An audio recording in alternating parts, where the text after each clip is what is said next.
Hello and welcome.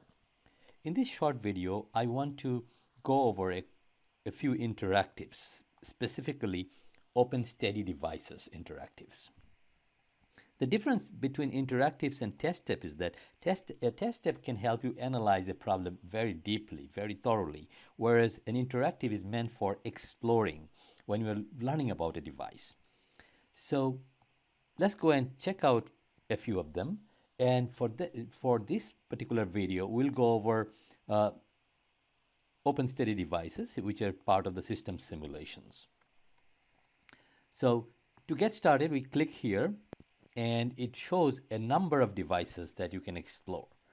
So let's start by, let's say, the vapor turbine, a steam turbine basically, and we launch it by selecting the HTML5 page, very similar to test steps. But you'll first see, you're already on the device page, you will see an image of the device we are studying, in this case turbine, and a baseline problem right below this. The baseline problem supplies all the necessary data, for instance, the inlet conditions, the exit pressure, the turbine efficiency, and these are already built in as default values, which of course can be changed if you want to. But let's just get started without getting further into it. Just click the calculate button, and trusting all the default values, you will see the turbine power is calculated and it's also plotted, and a parametric study is already set up that you vary pressure from a certain value to another values, which of course you can change, and plot this with 20 points. All these variable can be changed here, but all you have to do is to click the analyze button, and once you click there, it will calculate it is plotting external power against pressure, and this discontinuity is not an error.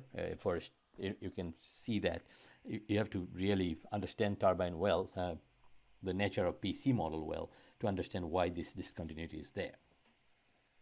Similarly, once you plot, you can quickly change the desired variable. Suppose you want to know how the turbine exit pressure, T2, changes. Again, click Analyze button, and it will show you how the exit pressure changes, exit temperature changes.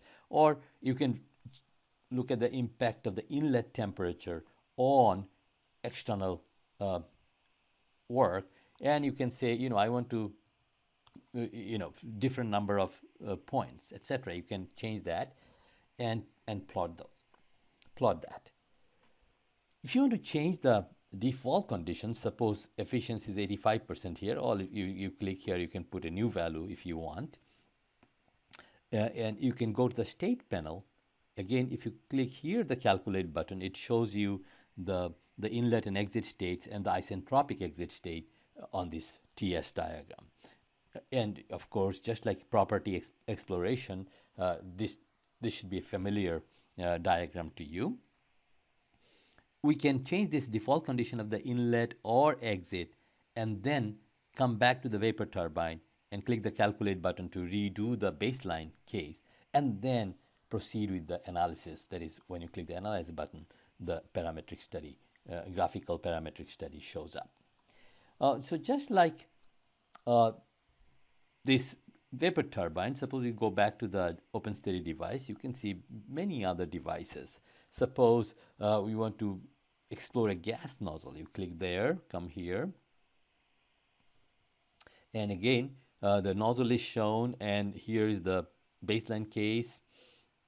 State panel gives you the inlet, exit condition, etc. But to get the calculation going, just click on the calculate button, and if you click the analyze button, then it shows how the area, in this case the exit area, is changing as the exit pressure is varied, and the familiar converging diverging isentropic nozzle shape shows up here. So